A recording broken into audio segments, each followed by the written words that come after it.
குறைந்த வருமானம் பெறும் குடும்பங்களுக்காக அதிகரிக்கப்பட்ட ரூபாய் 15,000க்கான கொடுப்பனவு உறுதியானது. கேஸ் சிலிண்டருக்கு நீங்கள் வழங்கும் வாக்கினால் அதனை பாதுகாக்க ரணிலினால் இயலும்.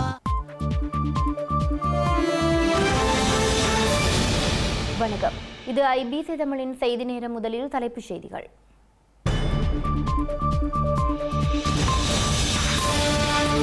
ஸ்ரீலங்கா தேர்தல் களத்தை மையப்படுத்தி தமிழரசு கட்சியில் பிளவு.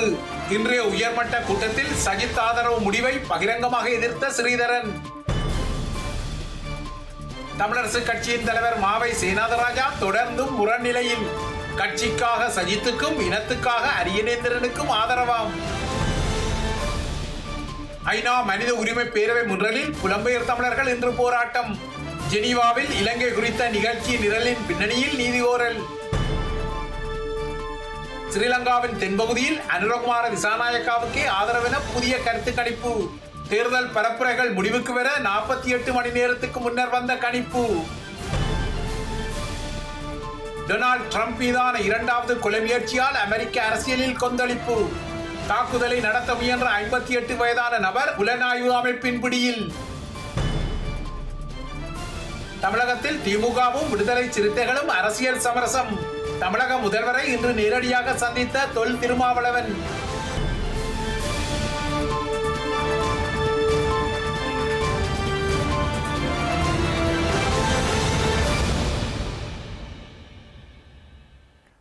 விரிவான செய்திகளுக்கு செல்வதற்கு முன்னர் தியாகி திலீபனின் மாண்பேற்றல் குறிப்பு.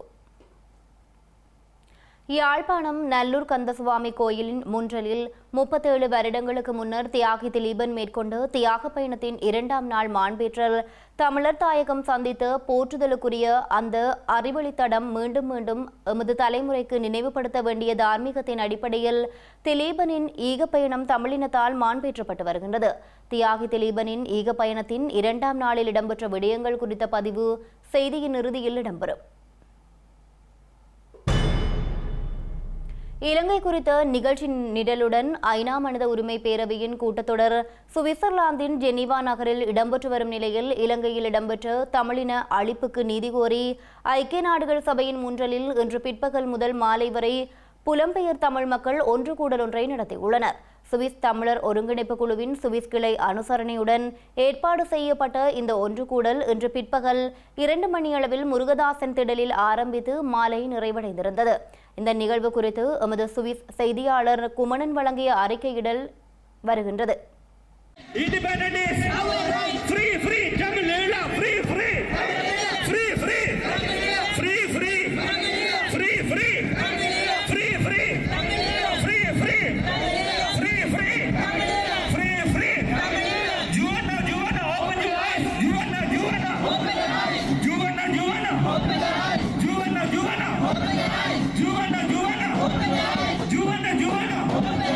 இன்று 57வது கூட்டத்தொடர் சுவிஸ் நாட்டில் அமைந்துள்ள ஜெனீவா மாநகரத்தில் ஐக்கிய நாடுகள் சபையில் நடைபெற்றுக் கொண்டிருக்கின்றனர். அந்த வகையிலே ஈழத் தமிழர்கள் தங்களுக்கு நடந்த இனப்படுகொலையை காட்சிப்படுத்திக் கொண்டு கோஷப்பட்டுக் கொண்டிருக்கிறார்கள். நீங்கள் பார்த்துக் கொண்டிருப்பது எங்களுடைய ஈழ மக்கள் தங்களுக்கு நடந்த இனப்படுகொலையை காட்சிப்படுத்திக் கொண்டிருக்கிறார்கள். ஐரோப்பா வாழ் மக்களும் இந்த முருகதாசன் திடலிலே கலந்து கொண்டிருக்கிறார்கள். அதைத்தான் நீங்கள் பார்க்கிறீர்கள்.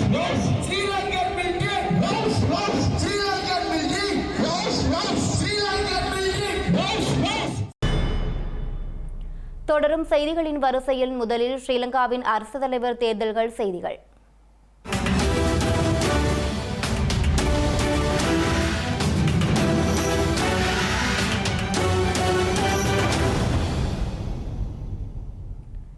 ஸ்ரீலங்காவின் அரசு தலைவர் தேர்தல் களத்தில் தமிழரசு கட்சியின் தலைமைத்துவத்திலிருந்து குளறுபடியான நகர்வுகள் வருவதால் அடிமட்ட தொண்டர்கள் கடுமையான குழப்பத்தில் ஆழ்ந்துள்ளனர்.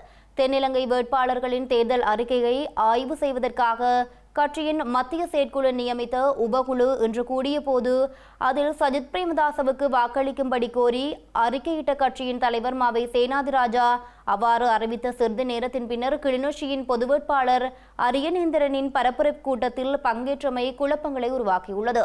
நேற்று பொது வேட்பாளர் அரியநேந்திரனை சந்தித்து அவருக்கு ஆதரவு தெரிவித்த மாவை சேனாதிராஜா மத்திய செயற்குழுவின் உபகுழு அமர்வில் சஜித்துக்கு வாக்களிக்கும்படி கோரும் அறிக்கையை ஊடகங்களுக்கு முன்னர் வாசித்திருந்தார். கட்சியின் உபகுழுவின் 6 உறுப்பினர்களில் ஒருவராக நாடாளுமன்ற உறுப்பினர் ஸ்ரீதரன் மாத்திரம் குறித்த சஜித் ஆதரவு தீர்மானத்திற்கு இணக்கப்பாடு தெரிவிக்க மறுத்தமை குறிப்பிடத்தக்கது. ஜனாதிபதி தேர்தல் தொடர்பான தீர்மானம் மிக்க உயர்மட்ட கலந்துரையாடல் வவுனியா தமிழரசு கட்சியின் அலுவலகத்தில் இன்று இடம்பெற்றது. குறித்த கூட்டத்தில் கட்சியின் தலைவர் மாவை சேனாதிராஜா, நாடாளுமன்ற உறுப்பினர்களான எம்.ஏ. சுமந்திரன், ஸ்ரீதரன், செயலாளர் ப. சத்தியலிங்கம், முன்னாள் மட்டு மாநகர சபை முதல்வர் சரவணன், சி.வி.கே. சிவஞானம் ஆகியோர் கலந்து கொண்டனர். இன்றைய தினம் கலந்து கொண்ட 6 உறுப்பினர்களில் நாடாளுமன்ற உறுப்பினர் ஸ்ரீதரன் மாத்திரம் சஜித் பிரேமதாசவிற்கு ஆதரவளிக்கும் தீர்மானத்திற்கு இணக்கப்பாடு தெரிவிக்காத நிலையில் ஏனைய 5 தமது இணக்கப்பாட்டினை தெரிவித்திருந்தனர். கலந்துரையாடலின் பின்னர் தமிழரசு கட்சியின் தீர்மான அறிக்கை கட்சியின் தலைவர் மாவை சேனாதிராஜாவினால் வாசிக்கப்பட்டது. ஜனாதிபதி தேர்தல் முடிந்த பின் எங்களால் சமர்ப்பிக்கப்படும் அரசியலமைப்புக்கான அறிக்கையில் குறிப்பிடப்படும் தமிழ் தேசிய இனத்திற்கான அரசியல் தீர்வை அடைவதற்கும் தமிழ் மக்கள் எதிர்நோக்கியுள்ள நெருக்கடிகளுக்கும் தீர்வுக்கான வெற்றி பெறும் ஜனாதிபதியுடனும் அரசுடனும் வேண்டிய பொருத்தமான நடவடிக்கைகளை எடுப்போம். தமிழ் தேச மக்கள் அரசியல் தீர்வை தீர்மானிப்பதிலும் அந்த லட்சியத்தை அடைவதற்கு இடர்களோ முரண்பாடுகளோ ஏற்படாமல் நல்லெண்ணத்துடன் ஒற்றுமை உணர்வுடன் தேர்தலின் போதும் எதிர்காலத்திலும் ஒன்றாக நின்று உழைப்போம் என திடமான தீர்மானத்தை கொண்டிருக்கின்றோம். இந்த நோக்கத்தை நாடளாவிய ரீதியில் செயல்படுத்துவதற்கு என நாம் கடந்த காலத்தில் நடைபெற்ற ஜனாதிபதி தேர்தல்களில் எமது பெரும் பங்களிப்பை வழங்கியிருந்தோம். ஆனால் பெரும் ஏமாற்றங்களும் வெறுப்பும் வேதனைகளுமே எஞ்சியுள்ளன. இப்போதைய ஜனாதிபதி தேர்தல் தொடர்பாக எம்மால் பரிசீலிக்கப்பட்ட 3 பிரதான வேட்பாளர்களின் தேர்தல் விஞ்ஞாபனங்கள் எதுவும் எமது அடிப்படை அரசியல் கோரிக்கைகளை முழுமையாக உள்ளடக்கவில்லை என்பதை கருத்தில் கொள்கின்றோம். இந்த விஞ்ஞாபனங்களில் அடிப்படையில் எமது தாயகம், தேசியம், தன்னாட்சி, சுயநிர்ணயம் என்ற எமது அடிப்படை கோட்பாடுகளில் எந்தவித விட்டுக் கொடுப்பும் இல்லாத வகையில் ஐக்கிய மக்கள் கூட்டணி வேட்பாளர் சஜித் பிரேமதாசவின் விஞ்ஞாபனம் ஒப்பீட்டு ரீதியில் ஓரளவு திருப்தியாக காணப்படுகிறது. எனவே 2024 செப்டம்பர் 21ஆம் தேதி நடைபெற உள்ள ஜனாதிபதி தேர்தலின் வாக்களிப்பின் போது ஐக்கிய மக்கள் கூட்டணியின் வேட்பாளர் சஜித் பிரேமதாசா அவர்களை ஆதரிப்பது என்ற எமது கட்சியின் மத்திய குழு தீர்மானத்துக்கு அமைவாக வாக்காளர்கள் உரியவாறு தங்கள் வாக்கை அளிப்பதற்கு அவருக்கு வழங்க வேண்டும் என அன்புடன் கோருகின்றோம். ஜனாதிபதி தேர்தலில் சஜித் பிரேமதாசவிற்கு ஆதரவு வழங்கும் தமிழரசு கட்சியின் தீர்மானத்தை எதிர்ப்பதாக நாடாளுமன்ற உறுப்பினர் தமிழரசு கட்சியின் 6 பேர் கொண்ட குழுவின் உறுப்பினருமான ஸ்ரீதரன் தெரிவித்தார். சஜித் பிரேமதாசா அவர்களுக்கு ஆதரவு அளிப்பது தொடர்பிலேயே அவர்கள் கருத்துக்களை கொண்டிருந்தார்கள். அந்த 6 பேரிலே 5 பேர் அந்த கருத்துக்களை முன்வைத்திருந்தார்கள். ஒரு அறிக்கையும் எழுதப்பட்டிருந்தால் அந்த அறிக்கையிலே ஏற்கனவே எடுக்கப்பட்ட தீர்மானத்தின்படி அது சஜித் பிரேமதாசாவுக்கு ஆதரவு அளிப்பதாக மத்திய குழுவிலே கடந்த 1ஆம் தேதி எடுக்கப்பட்ட தீர்மானம் பிழை என்று நான் எழுத்து மூலமாகவும் வழங்கியிருக்கிறேன். காரணம், நான் அந்த நேரம் தெரிவு செய்யப்பட்ட ஒரு தலைவராக நான் எழுத்து மூலம் வழங்கித்தான் பிரித்தானியா சென்றிருந்தேன். 6ஆம் தேதி நான் திரும்புவேன். 7ஆம் தேதி வரையும் கூட்டங்கள் எதையும் வைக்க வேண்டாம், அப்படி கூட்டங்கள் வைத்தாலும் தீர்மானங்கள் நிறைவேற்றப்படாது என்று பொதுச் செயலாளர் சத்தியலிங்கம் அவர்கள் எனக்கு உறுதிமொழி தந்திருந்தார். 26ஆம் தேதி நான் தலைவர் மாவை சேனாதிராஜா அவர்களை தற்போதைய தலைவரை சந்தித்து பேசிய பொழுதும் சொன்னார், தீர்மானங்கள் எதுவும் நாங்கள் நிறைவேற்ற மாட்டோம், ஆனால் சில விடயங்கள் தொடர்பாக பேச இருக்கிறோம் என்று. அவையத்தையெல்லாம் தாண்டி கடந்த 2024 8-18ஆம் தேதி மத்திய குழு கூட்டத்திலே 6 பேர் கொண்ட குழு ஒன்று நியமிக்கப்பட்டு அந்த குழு கூட கூடி தீர்மானம் எடுக்காத நிலையில் மத்திய குழுவில் அவசரமாக யாருடைய தேவைக்காக ஒரு தீர்மானத்தை எடுத்தார்களோ சஜித் பிரேமதாசாவுக்காக தீர்மானத்தை எடுத்தார்கள். எடுத்த பிற்பாடும் நான் கடிதம் மூலம் எழுதியிருந்தேன், இது ஒரு கூறுணர்வற்ற தெளிவற்ற ஒரு முடிவு. ஆகவே இதனை நான் எதிர்க்கிறேன். என்னை பொறுத்தவரை நான் கடந்த 3 மாதங்களுக்கு மேலாக தொடர்ச்சியாக இந்த மக்களின் திரட்சி, தமிழர்களுடைய தேசிய திரட்சியை கொண்டு வருவதற்கும் தமிழ் மக்களுடைய தேசிய உணர்வுகளை பிரதிபலிக்கக்கூடிய வகையிலும் நாங்கள் ஒரு பொது வேட்பாளருக்கு ஏன் வாக்களிக்க வேண்டும், ஒரு பொது வேட்பாளரை ஏன் நிறுத்த வேண்டும் என்பதில் நான் மிக தெளிவான எண்ணங்களை கொண்டிருந்தேன். அதனை இப்பொழுதும் கொண்டிருக்கிறேன். அதற்காக நான் இன்றும் கூட்டத்திலே அதனை வலியுறுத்தி அவர்களோடு சேர்ந்து நான் சொன்னேன், என்னுடைய கருத்து எதிரானது என்பதை பதிவு செய்யுங்கள். ஸ்ரீதரன் இதனை ஏற்கவில்லை. அவர் சஜித் பிரேமதாசாவுக்கு ஆதரவாக இல்லை என்பதை நான் சஜித் பிரேமதாசா மட்டுமல்ல, அவர் ரணில் விக்ரமசிங்க, சஜித் பிரேமதாசா, அனுரகுமார் சாநாயக்கா ஆகிய தென்னிலங்கையினுடைய வேட்பாளர்கள் யாருக்கும் 39 வேட்பாளர்களில் அவர் தன்னுடைய பொது வேட்பாளருக்கு மட்டும்தான் ஆதரவாக இருக்கிறார் என்பதை பதிவு செய்யுங்கள் என்று குறிப்பிட்டு நான் அந்த கூட்டத்திலிருந்து நான் என்னுடைய நேரம் முடிய புறப்பட்டிருக்கேன். எனினும் தமிழ் பொது வேட்பாளருக்கு ஆதரவு தெரிவித்து கிளிநொச்சியில் இன்று இடம்பெற்ற பரப்புரை கூட்டத்தில் தமிழரசு கட்சியின் தலைவர் மாவை சேனாதிராஜா கலந்து கொண்டிருந்தார். கட்சி என்ற ரீதியில் சஜித் பிரேமதாசவுக்கு ஆதரவு வழங்குவதாக தெரிவித்த இவர் தனிப்பட்ட ரீதியில் தான் தமிழ் பொது வேட்பாளருக்கு ஆதரவு தெரிவிப்பதாகவும் கூறியிருந்தார். கிளிநொச்சி பசுமை பூங்காவில் தமிழ் பொது வேட்பாளரை ஆதரித்து இடம்பெற்ற பரப்புரை கூட்டம் இன்று மாலை 3 மணியளவில் ஆரம்பமானது. இந்த பொதுக்கூட்டத்தில் தமிழரசு கட்சியின் தலைவர் மாவை சேனாதிராஜா கலந்து கொண்டு தனது ஆதரவினை வழங்கியிருந்தார். தேர்தல் ஒன்று நடைபெறுகின்ற நேரத்திலும் நாங்கள் அந்த ஜனநாயகத்தை மதித்து அந்த ஜனநாயகத்திற்கு ஊடாகவும் கிடைக்கிற ஒரு சந்தர்ப்பத்திலும் எங்களுடைய விடுதலையை நோக்கி நாங்கள் அந்த வாக்கை அந்த ஜனநாயக சந்தர்ப்பத்தை பயன்படுத்துவோம். குறித்த கூட்டத்தில் பங்கேற்றமை தொடர்பாக மாவை சேனாதிராஜாவிடம் ஐபிசி தமிழ் செய்தி பிரிவு தொடர்பு கொண்டு வினவியது.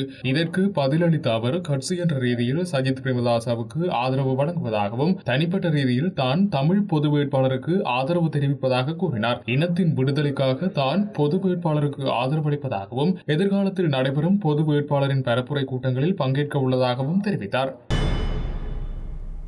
ஜனாதிபதி தேர்தலில் சங்கு சின்னத்திற்கு வாக்களிப்பதனால் ஏற்பட போகும் நன்மைகளை தேர்தலின் பின்னர் மக்கள் நன்கு அறிந்து கொள்வார்கள் என தமிழ் பொது வேட்பாளர் பாவண்ணா அரியநேந்திரன் வடமராட்சியில் இடம்பெற்ற பரப்புரை கூட்டத்தில் தெரிவித்திருந்தார். தமிழ் பொது வேட்பாளர் அரியநேந்திரனுக்கு வடமராட்சி மண்ணில் சிறப்பான வரவேற்பு வழங்கப்பட்டுள்ளது. இன்றைய தினம் வடமராட்சிக்கு சென்ற அவர் தேசிய தலைவர் வேலுப்பிள்ளை பிரபாகரனது இல்லம் அமைந்திருந்த இடத்திற்கு சென்று பார்வையிட்டதை தொடர்ந்து பரப்புரை கூட்டத்திலும் பங்கேற்றிருந்தார். வல்வெட்டித்துறை முத்துமாரி அம்மன் ஆலயத்திற்கு சென்று வழிபாட்டினை மேற்கொண்ட அரியநேந்திரனுக்கு ஆலய பிரதம குரு ஆசிகளை வழங்கியிருந்தார். அங்கிருந்து வல்வெட்டித்துறை ஆலடி பகுதி எம்ஜிஆர் சதுக்கத்தில் அமைக்கப்பட்டுள்ள தியாகி திலீமன் நினைவிடத்திற்கு சென்று திருவுருவப் படத்திற்கு மரியாதை செலுத்தியதுடன் பொன்மனச்செம்மல் எம்ஜிஆர் திருவுருவச் சிலைக்கு மரியாதை செலுத்தியிருந்தார். தொண்டமனாறு அம்மா மணிமண்டபத்தில் தமிழ் மக்கள் கூட்டணியின் அமைப்பாளரும் வல்வெட்டித்துறை நகரசபையின் முன்னாள் தலைவருமான செல்வேந்திரா தலைமையில் இடம்பெற்ற பரப்புரை கூட்டத்தில் அரியநேந்திரன் கலந்து கொண்டிருந்தார். சர்வதேசத்திலே தாக்கம் செலுத்திவிட்டது. அதில் உங்களுக்கு தெரியும், புலம்பெயர்ந்து வாழ்கின்ற அனைத்து அமைப்புகளும் அனைத்து மக்களும் அதில் உறுதியாக இருக்கின்றார்கள் இந்த தமிழ் பொது வேட்பாளரை வெல்ல வைக்க வேண்டும் என்று. ஆகவே எங்கள் பிரச்சனை என்பது இப்பொழுது சர்வதேச ரீதிக்கு நாங்கள் சென்று விட்டோம். இராஜதந்திர ரீதியாக எங்கள் நடவடிக்கை நடந்து கொண்டிருக்கின்றது. ஆகவே இந்த இராஜதந்திர ரீதியாக நடந்து கொண்டிருக்கின்ற விடயத்துக்கு மக்களும் ஒற்றுமையாக இருக்கின்றார்கள் என்று நாங்கள் எல்லாரும் போயிடலாம். சர்வதேசத்துக்கு போகலாமா? ஒரு ஆள் 2 பேர் தான் போகலாம். ஆனால் நாங்கள் என்ன செய்ய வேண்டும்? அந்த சர்வதேசத்திலிருந்து சீவைப்படுறதுக்கு நாங்களும் சம்மதிக்கிறோம் என்றதை நாங்கள் இந்த செய்தியை கொடுக்க வேண்டிய சேவை எங்களுக்கு இருக்கிறது.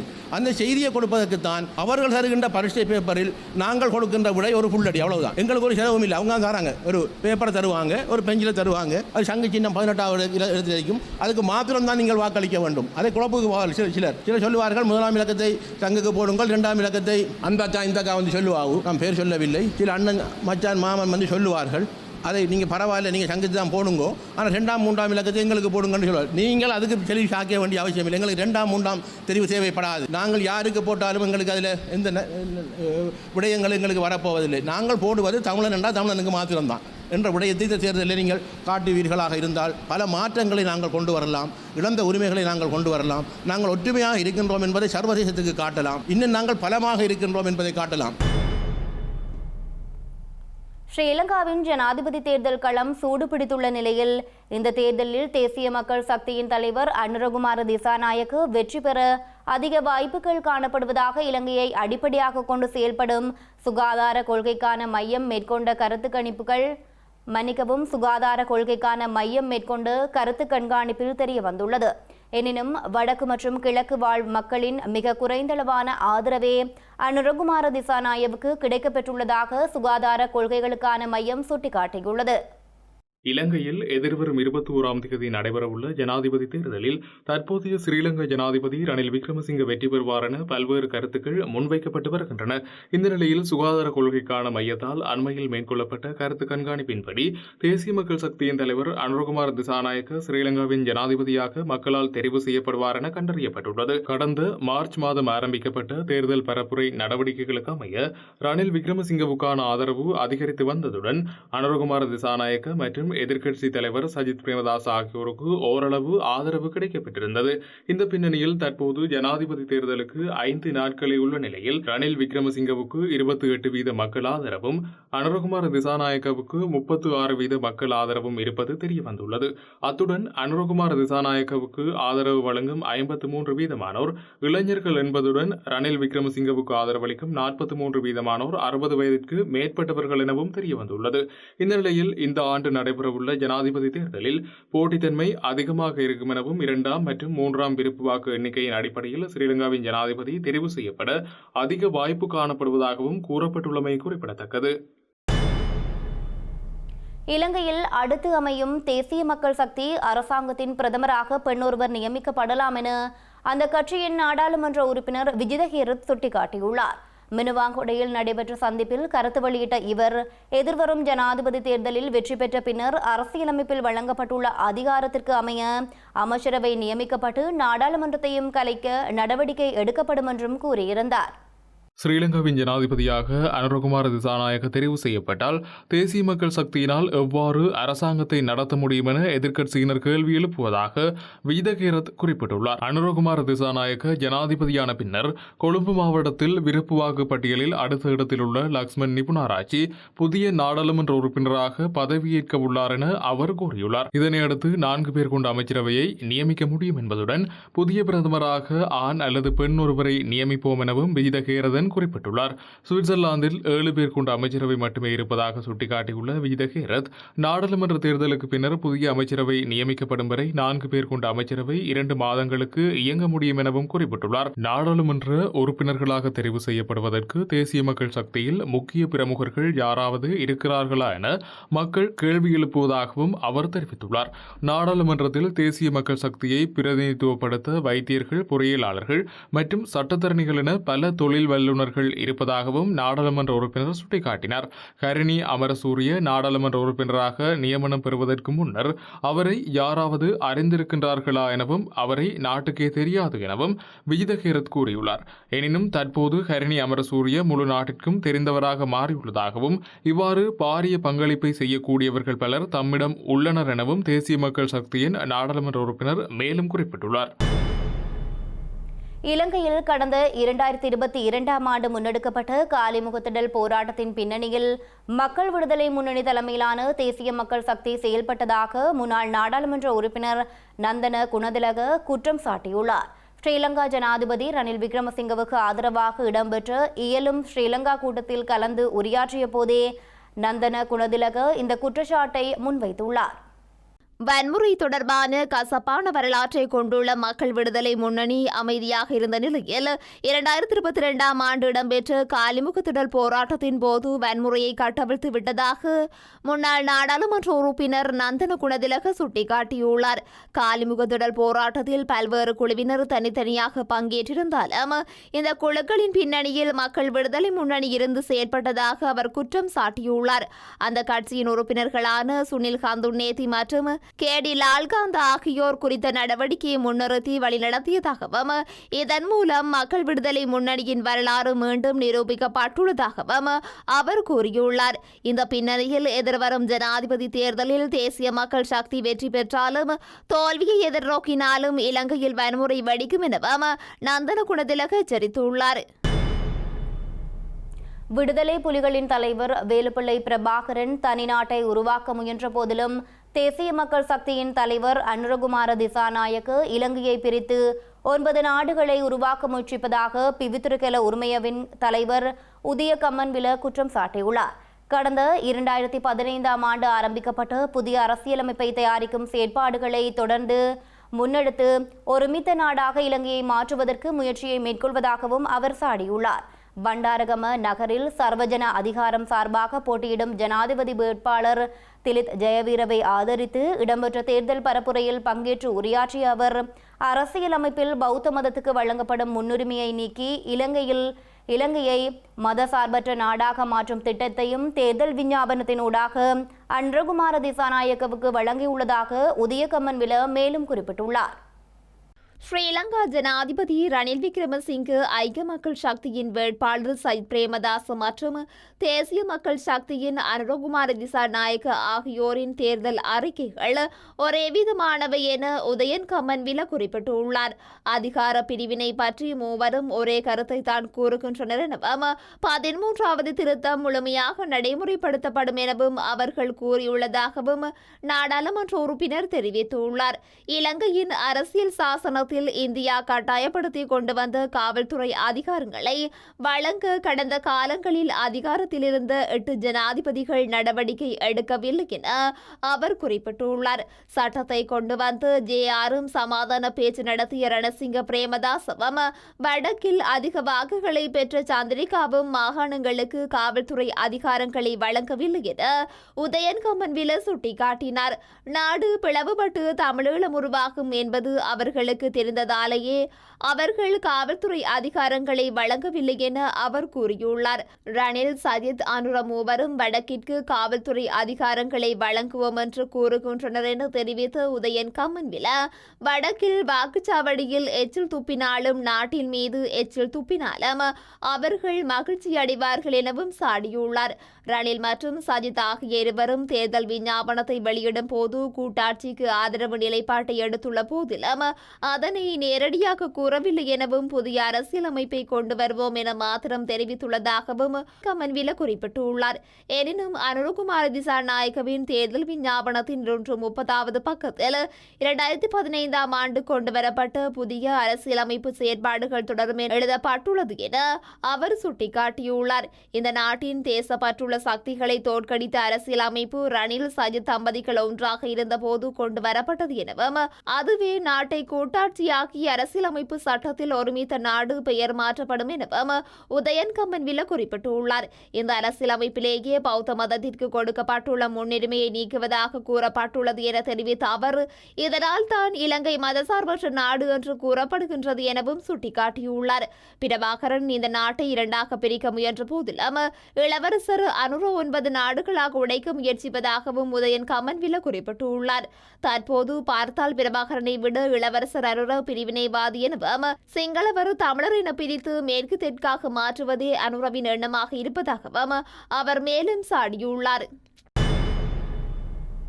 ஜனாதிபதி தேர்தலின் போது இலங்கையில் கலவரம் ஏற்படலாம் என இலங்கையில் சுற்றுலா பயணிகளுக்கு அமெரிக்க அரசாங்கம் விடுத்துள்ள எச்சரிக்கையை புறக்கணிக்க கூடாது என நாட்டில் உள்ள அனைத்து அரசியல் கட்சிகளிடமும் கேட்டுக்கொள்வதாக தேசிய சுதந்திர முன்னணியின் தலைவரும் நாடாளுமன்ற உறுப்பினருமான விமல் வீரவன்ச தெரிவித்துள்ளார்.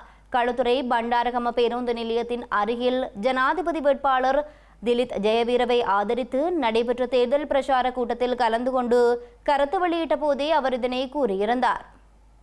தேர்தலுக்கு முன்னரும் தேர்தல் நடக்கும் நாளிலும் வன்முறை, கலவரம், பயங்கரவாத செயல்கள் நடக்கலாம் என இலங்கை செல்லும் மற்றும் இலங்கையில் உள்ள தமது நாட்டு குடிகளுக்கு அமெரிக்க அரசாங்கம் எச்சரித்துள்ளது என விமல் வீரவன்ச சுட்டிக்காட்டியுள்ளார். கொள்கை மற்றும் கருத்துக்களை புறந்தள்ளிவிட்டு இந்த நாட்டை மற்றொரு பங்களாதேஷாக மாற்றுவதை தடுக்க முன்னிற்க வேண்டும் என நாட்டில் உள்ள கட்சிகளை கேட்டுக்கொள்வதாக அவர் கூறியுள்ளார். குறிப்பாக மத தளங்களை இலக்கு வைத்து இவ்வாறான சம்பவங்கள் இடம்பெறலாம் எனவும் இதுகுறித்து மிகவும் கவனமாக இருக்குமாறும் விமல் வீரவன்ச சுட்டிக்காட்டியுள்ளார். பங்களாதேஷில் புரட்சி இடம்பெறப் போவதாக ரஷ்யா விடுத்த எச்சரிக்கை இன்று உண்மையாகியுள்ளது எனவும் அவர் குறிப்பிட்டுள்ளார். கடும்போக்குவாதிகள் இந்து மக்களை கொலை செய்வதாகவும் மறுபுறம் முதலீட்டாளர்கள் தமது தொழிற்சாலைகளை மூடிவிட்டு பங்களாதேஷை விட்டு வெளியேறுகிறார்கள் எனவும் விமல் வீரவன்ச குறிப்பிட்டுள்ளார். எதிர்வரும் 21ஆம் தேதி நடைபெறும் ஜனாதிபதி தேர்தலில் யார் வெற்றி பெற்றாலும் அமைதி காப்பதற்கு அர்ப்பணிப்புடன் செயற்படுமாறு அனைத்து கட்சிகளையும் கேட்டுக்கொள்வதாக அவர் மேலும் கூறியுள்ளார். இலங்கையின் பொருளாதாரத்தை மீள கட்டியெழுப்ப அரசாங்கம் முன்னெடுத்த வேலை திட்டத்தின் காரணமாக நாட்டை முன்னோக்கி நகர்த்தும் பயணத்திற்கு இந்தியா, ஜப்பான் உள்ளிட்ட அனைத்து நட்பு நாடுகளினதும் ஆதரவும் கிடைத்துள்ளதாக ஜனாதிபதி ரணில் விக்ரமசிங்கே தெரிவித்துள்ளார். இந்திய அரசாங்கத்துடன் இணைந்து திருகோணமலையில் பாரிய அபிவிருத்திகளை மேற்கொள்ள உள்ளதாக தெரிவித்த ஜனாதிபதி 2025ஆம் ஆண்டு மக்களின் வாழ்க்கை பிரச்சினைகளுக்கு தீர்வுகளை வழங்குவதன் மூலம் சமையலறை யுத்தம் முடிவுக்கு கொண்டுவரப்படும் என்றும் தெரிவித்திருந்தார். கந்தளாய் தொடருந்து நிலையத்துக்கு முன்பாக இன்று நடைபெற்ற ரணினால் இயலும் வெற்றி பேரணியில் கலந்து கொண்டு உரையாற்றிய போதே ஜனாதிபதி இதனை குறிப்பிட்டிருந்தார். கந்தளாய் மக்களினால் முன்வைக்கப்பட்ட வேண்டுகோளுக்கிணங்க கந்தளாய் சீனி தொழிற்சாலையை மீள புனரமைத்தல், கைத்தொழில் வலயம் அமைத்தல் மற்றும் வெறுகல் பாலத்தை நிர்மாணித்தல் உள்ளிட்ட திட்டங்களை முன்னெடுப்பதாக ஜனாதிபதி அறிவித்தார். பொதுக்கூட்டத்தில் உரையாற்றிய ஜனாதிபதி ரணில் விக்ரமசிங்க, தேசப்பற்றை பற்றி பேசும் சஜித்தும் அனுரவும் கடந்த பொருளாதார நெருக்கடிக்கு மத்தியில் மக்களை கைவிட்டு ஓடிவிட்டதாகவும் 2 வருடங்களின் பின்னர் நாட்டின் பொருளாதாரம் ஸ்திரப்படுத்தப்பட்டுள்ள நிலையில் இன்று 38 பேர் நாட்டை மீட்க போராடி வருகின்றனர் என்று தெரிவித்தார். அத்துடன் 2025 சமையலறை யுத்தத்தை நிறைவு செய்ய உள்ளதாக கூறினார். போட்டி நிறைந்த ஏற்றுமதி பொருளாதாரத்தை மேற்கொண்டு பணம் சம்பாதிக்க வேண்டும் என்றும் அதற்காக விவசாய நவீன மயமாக்கல் திட்டத்தை செயற்படுத்தியுள்ளதாகவும், மேலும் திருகோணமலை துறைமுகம் இந்தியாவுடன் இணைந்து அபிவிருத்தி செய்யப்படுவதுடன் சமூகஸ்கந்த எண்ணெய் சுத்திகரிப்பு நிலையத்தை திருகோணமலைக்கு கொண்டுவரவும் திட்டமிடப்பட்டுள்ளதாக அவர் தெரிவித்தார்.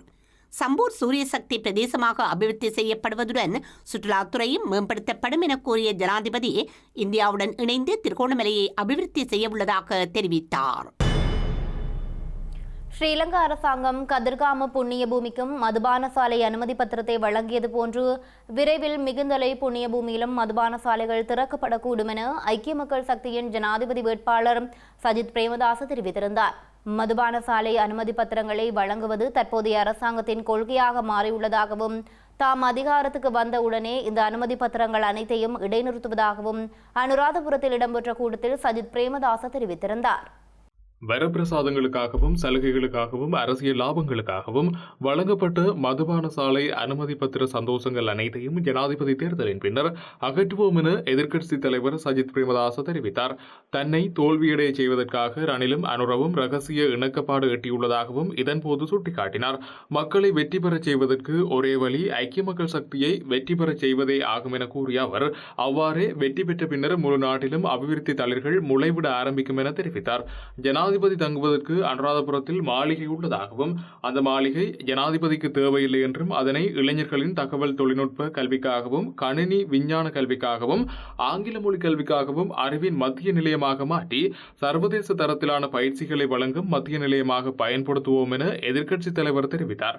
இந்த மாளிகைகள் பொதுமக்களுக்காக ஒதுக்கப்பட வேண்டும் என்றும் 220 லட்சம் மக்களுக்காக சுபீட்சம் என்ற மாளிகையை உருவாக்குவோம் என்றும் எதிர்க்கட்சித் தலைவர் சஜித் பிரேமதாச மேலும் சுட்டிக்காட்டினார். ஜனாதிபதி தேர்தலில் தமிழர்கள் அனைவரும் உணர்வுடன் தமிழ் பொது வேட்பாளருக்கு ஆதரவு வழங்க வேண்டும் என வலிந்து காணாமலாக்கப்பட்ட சங்கத்தினரின் தலைவிகள் கேட்டுக் கொண்டுள்ளனர்.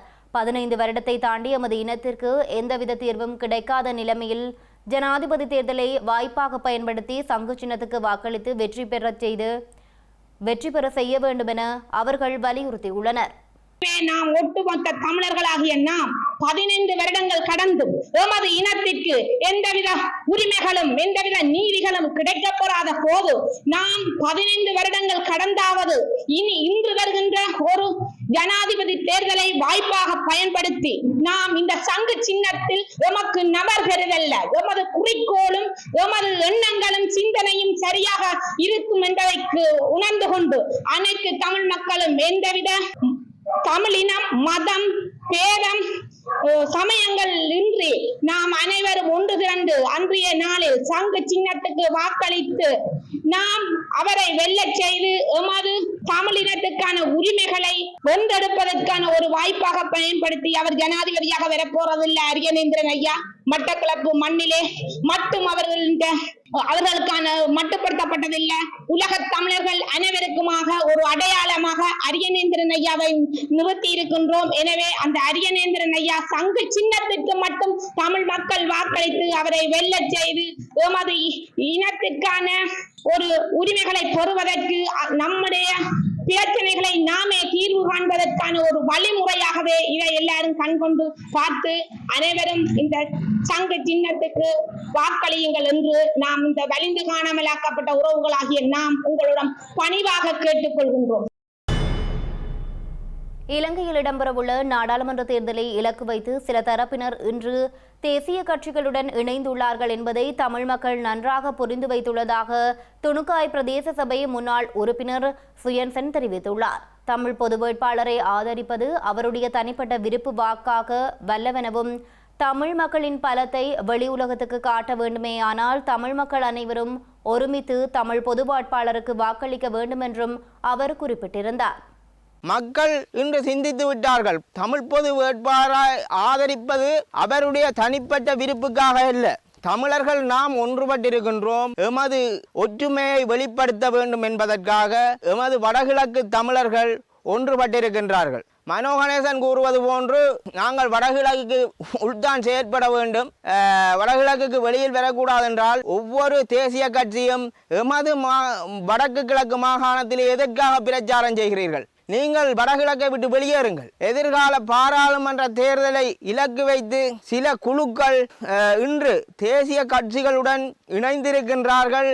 இவர்கள் சிங்கள வேட்பாளர்களுடைய ஆதரவை தமிழ் மக்கள் வழங்குவார்கள், பாராளுமன்றத்திலும் அதே வாக்கினை எமது தமிழ் மக்கள் வழங்குவார்கள் என்று அது கனவிலும் நடக்காது. தமிழர்கள் என்றும் சிந்தனை ஆற்றலிலே அதிகூடிய சிந்தனையாளர்கள் தங்கள் போட்டிருக்கின்ற இந்த திட்டம் பலிக்காது என்பதை இந்த இடத்தில் கூறுவதோடு எமது இந்த தமிழ் பொது வேட்பாளருக்கு தமிழர்களாக நாங்கள் ஒன்றுபட்டு சங்கு சின்னத்துக்கு வாக்களிப்பதன் ஊடாக தமிழர்களுடைய ஒற்றுமையையும் இறையாண்மையையும் எமது சுயநிர்ணயத்தையும் எதிர்கால சந்ததிகளுக்கு கடத்தக்கூடிய ஒரு வழிவகை இருக்கும். ஜனாதிபதி தேர்தலில் தமிழ் பொது வேட்பாளர் நிறுத்தப்பட்டமை தவறான முடிவாக அமைவதற்கு அதிக வாய்ப்புகள் காணப்படுவதாக ஸ்ரீலங்கா முஸ்லிம் காங்கிரசின் தலைவரும் கண்டி மாவட்ட நாடாளுமன்ற உறுப்பினருமான ரவூப் ஹக்கீம் தெரிவித்துள்ளார். தமிழ் பொது வேட்பாளருக்கும் தமிழ் மக்கள் ஆதரவு வழங்கப்படாத பட்சத்தில் தமிழ் மக்களின் அபிலாசைகள் சர்வதேச சமூகத்தின் முன்னிலையில் வலுவற்றதாக கட்சிப்படுத்தப்படுவதற்கான அபாயம் காணப்படுவதாக மட்டக்களப்பு சிவானந்தா விளையாட்டு மைதானத்தில் நேற்று மாலை இடம்பெற்ற ஜனாதிபதி தேர்தல் பரப்புரை கூட்டத்தில் அவர் தெரிவித்திருந்தார். சுதந்திரமாக நாங்கள் ஒரு வேட்பாளர் நிறுத்துறோம் என்று நண்பர் அரியநேந்திரனை நிற்பாடிருக்காங்க. இது உண்மையில் என்னை பொறுத்தமட்டில் அரசியலில் கொஞ்சம் அபத்தமான ஒரு விஷயமாக போய்விடும் என்ற ஆபத்து இருக்கிறது. ஏனென்றால் தமிழர்களுடைய முக்கியமான அபிலாஷைகள் என்று வருகிற போது அந்த அபிலாஷைகளை சர்வதேச மட்டத்திலோ தேசிய மட்டத்திலோ நாங்கள் அடையாளப்படுத்துகிற போது என்ன விதமான மக்கள் ஆணை அந்த அபிலாஷைகளுக்கு கிடைத்தது என்று எடை போடுகிற ஒரு விவகாரமாக இந்த ஜனாதிபதி தேர்தல் வந்துவிட்டால் அந்த ஜனாதிபதி தேர்தலில் இப்படியான கோரிக்கைகளை எல்லாம் முன்வைத்து தான் தனியாக கேட்கிற வேட்பாளருக்கு இவ்வளவுதான் வாக்கு வந்தா அது இந்த அபிலாஷைகளையும் குழி தோண்டி புதைக்கிற விஷயமா போயிடும்.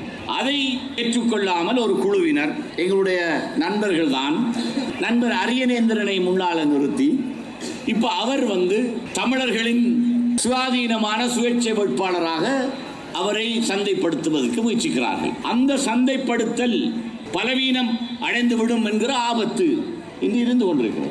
அது அவரை ஒரு தனிநபராக சந்தைப்படுத்துகிற விஷயம் இல்லை. இலங்கையில் இடம்பெற்ற இறுதிக்கட்ட யுத்தத்துக்கு பின்னரான காலப்பகுதியில் மக்களால் தெரிவு செய்யப்பட்ட முல்லைத்தீவு மக்களின் பிரச்சினைகளை தீர்க்கவில்லை எனவும் முல்லைத்தீவு மாவட்டம் சார்பாக நாடாளுமன்ற உறுப்பினர் ஒருவரை ஈழமக்கள் ஜனநாயக கட்சிக்கு தருவீர்களேயானால் குறித்த பிரச்சினைக்கு முற்றுப்புள்ளி வைக்கப்படும் எனவும் கடற்தொழில் அமைச்சர் டக்ளஸ் தேவானந்தா தெரிவித்துள்ளார். ஜனாதிபதி வேட்பாளர் ரணில் விக்ரமசிங்க அவர்களுக்கு ஆதரவாக இன்று முல்லைத்தீவு மாவட்டத்தின் தேவிபுரம், மந்துவில், முத்தையன்கட்டு ஆகிய பகுதிகளில் தேர்தல் பரப்புரை கூட்டங்களில் கலந்து கொண்டு உரையாற்றிய போதே டக்ளஸ் தேவானந்தா இந்த கோரிக்கையை விடுத்திருந்தார். இந்த மாவட்டத்து மக்கள் நீண்டகால யுத்தத்தில் பாதிக்கப்பட்டு இடம்பெயர்ந்து இழந்து சொத்துக்களை இழந்து உயிர்களை இழந்து அங்கவீனமாகி பல கஷ்ட துன்பங்களுக்குள்ள நீங்கள் உள்ளாயிருக்கிறீர்கள். ஆனால் அதை தொடர்ந்து வந்த உங்களுடைய பிரதிநிதிகள் அல்லது நீங்கள் தெரிவு செய்த பிரதிநிதிகள் பிரச்சனையை தீர்த்ததாக தெரியவில்லை. பிரச்சனைகள் தீர்ப்பதற்கு இருக்கின்றது, ஆனால் அவர்கள் இதுவரை தீர்த்ததாக இல்லை. அந்த வகையில் தான் நம்முடைய தோழர் அருணாதன் அவர்களும் இந்த மாவட்டத்தில் ஒரு நாடாளுமன்ற உறுப்பினரை நீங்கள் இபிடிபிக்கு தருவியலாக இருந்தால் உங்களுடைய பிரச்சனைகளை நாங்கள் இலகுவாக விரைவாக உங்கள் வாசல் படியிலே நாங்கள் அதெல்லாம் தீர்த்து தரலாம். அதற்கு நீங்கள் எல்லாம் தயாராக இருக்கிறீர்களா? வர இருக்கிற நாடாளுமன்ற தேர்தலில் வீண சின்னத்தால் முன்னிறுத்தப்பட்ட ஆக்களை தெரிவு செய்து தருவியலாக இருந்தால் நாங்கள் அந்த பிரச்சனையில் யார் ஆட்சியில் இருந்தாலும் அதை இலகுவாக நாங்கள் தீர்த்து தருவோம். இலங்கையில் உடல் ரீதியான தண்டனையை தடை செய்யும் சட்டத்தை விரைவில் கொண்டு வருவதற்காக ஸ்ரீலங்கா ஜனாதிபதி ரணில் விக்ரமசிங்க உறுதியளித்துள்ளார். குழந்தைகள் பாதுகாப்பு செயற்பாட்டாளர்களின் 20 ஆண்டுகளுக்கு மேலான முயற்சிகளுக்கு பின்னர் இந்த மைல்கல்லான சாதனை கிடைத்துள்ளதாகவும் அவர் கூறியுள்ளார். அனைத்து வடிவங்களிலும் உடல் ரீதியான தண்டனையை தடை செய்யும் வகையில் தண்டனை சட்டம் மற்றும் குற்றவியல் நடைமுறை சட்டத்தில் திருத்தம் செய்வதற்கான முன்மொழிவுக்கு அமைச்சரவை ஒப்புதல் அளித்துள்ளது என ஜனாதிபதி கூறியுள்ளார். இந்த சட்டம் மூலம் வர்த்தமானியில் வெளியிடப்பட்ட பின்னர் இறுதி ஒப்புதலுக்காக நாடாளுமன்றத்தில் சமர்ப்பிக்கப்படும் என ஸ்ரீலங்கா ஜனாதிபதி தனது எக்ஸ் பக்க பதிவில் குறிப்பிட்டுள்ளார். வாகன இறக்குமதி மீதான கட்டுப்பாடுகள் படிப்படியாக நீக்கப்படும் அதேவேளை அதிக வரி விதிப்பது தொடர்பாக கவனம் செலுத்தப்பட்டுள்ளதாக ஸ்ரீலங்கா அரசு தரப்பு தகவல்கள் குறிப்பிடுகின்றன. நாட்டின் அந்நிய செலாவணியை கையிருப்பில் ஏற்படும் பாதிப்பை குறைக்கும் வகையில் இந்த நடவடிக்கை எடுக்கப்பட்டுள்ளதாக ஸ்ரீலங்கா நிதியமைச்சின் பேச்சாளர் தெரிவித்துள்ளார். இலங்கையில் ஏற்பட்ட மிக தீவிரமான பொருளாதார நெருக்கடிக்கு மத்தியில் அந்நிய செலாவணியின் வெளியேற்றத்தை கட்டுப்படுத்துவதை நோக்கமாக கொண்டு கடந்த 2020 ஆண்டு மார்ச் மாதம் வாகன இறக்குமதிக்கான தடை விதிக்கப்பட்டிருந்தது. எனினும் இந்த இறக்குமதி கட்டுப்பாடுகள் அக்டோபர் மாதம் 1ஆம் தேதி முதல் படிப்படியாக நீக்கப்படுவதாக ஸ்ரீலங்கா ஜனாதிபதி அலுவலகம் அறிக்கை வெளியிட்டிருந்தது. இந்த கட்டுப்பாடுகள் நீக்கப்படுவதன் மூலம் அரசாங்கத்திற்கான வருடாந்த கையிருப்பு ஏறக்குறைய $900 மில்லியன் குறைவடையும் அபாயம் இருப்பதாகவும் கணிக்கப்பட்டுள்ளது. இந்த நிலைமையை கட்டுப்படுத்தவும் அரசின் வருவாயை அதிகரிக்கவும் புதிய வரிகளை அறிமுகப்படுத்த அரசு நடவடிக்கை எடுத்து வருவதாக ஸ்ரீலங்கா நிதியமைச்சின் பேச்சாளர் குறிப்பிட்டுள்ளார். இதன் பிரகாரம் அக்டோபர் மாதம் 1ஆம் தேதி முதல் பொது பயணிகள் போக்குவரத்து வாகனங்கள், சிறப்பு நோக்க வாகனங்கள் மற்றும் ஏனைய மோட்டார் அல்லாத பொருட்களை இறக்குமதி செய்ய அனுமதிக்கப்படும் என தெரிவிக்கப்பட்டுள்ளது.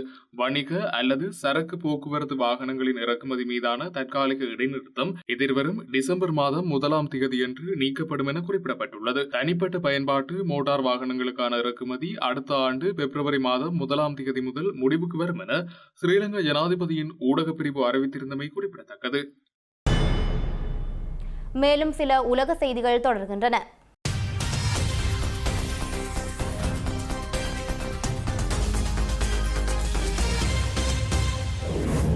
சர்வதேச ஓசோன் தினத்தை முன்னிட்டு இயற்கை மீதான மக்களின் புரிதலை அதிகரிக்கும் நோக்கில் இன்று மன்னாரில் பனம் விதைகள் நாட்டி வைக்கப்பட்டுள்ளன.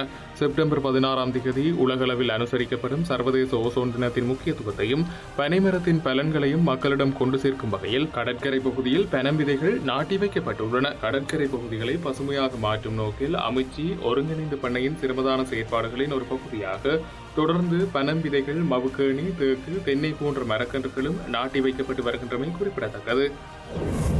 திருகோணமலை ஸ்ரீ நாகாம்பாள் ஆலய அறநெறி பாடசாலையில் புதிய மாணவர்களை வரவேற்கும் நிகழ்வு நேற்று இடம்பெற்றுள்ளது.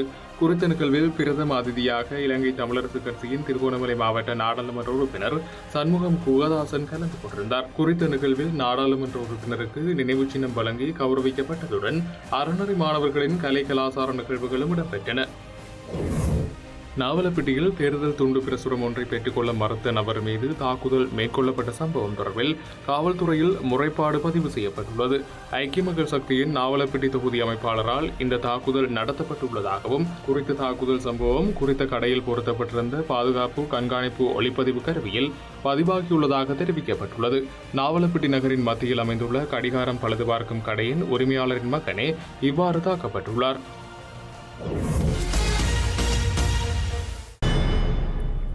செய்திகளின் நிறைவாக இனி மீண்டும் தலைப்புச் செய்திகள்.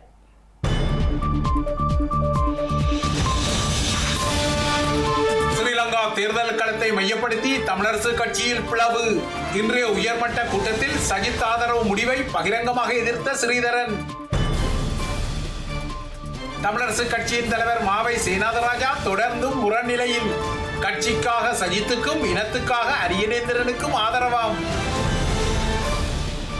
ஐநா மனித உரிமை பேரவை முன்றலில் புலம்பெயர் தமிழர்கள் இன்று போராட்டம். ஜெனீவாவில் இலங்கை குறித்த நிகழ்ச்சி நிரலின் பின்னணியில் நீதிகோரல். ஸ்ரீலங்காவின் தென்பகுதியில் அனுரகுமார திசாநாயக்காவுக்கு ஆதரவென புதிய கருத்து கணிப்பு. தேர்தல் பரப்புரைகள் முடிவுக்கு வர 48 மணி நேரத்துக்கு முன்னர் வந்த கணிப்பு. டொனால்ட் ட்ரம்ப் மீதான 2வது கொலை முயற்சியால் அமெரிக்க அரசியலில் கொந்தளிப்பு. தாக்குதலை நடத்த முயன்ற 58 வயதான நபர் புலனாய்வு அமைப்பின் பிடியில். தமிழகத்தில் திமுகவும் விடுதலை சிறுத்தைகளும் அரசியல் சமரசம். தமிழக முதல்வரை இன்று நேரடியாக சந்தித்த தொல் திருமாவளவன்.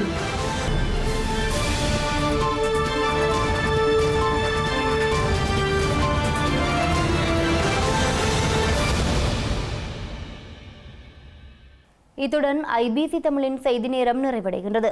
உடனுக்குடன் செய்திகளை அறிந்து கொள்ள IBCTamil.com என்ற நமது இணையதளத்தை பார்வையிடுங்கள். வணக்கம்.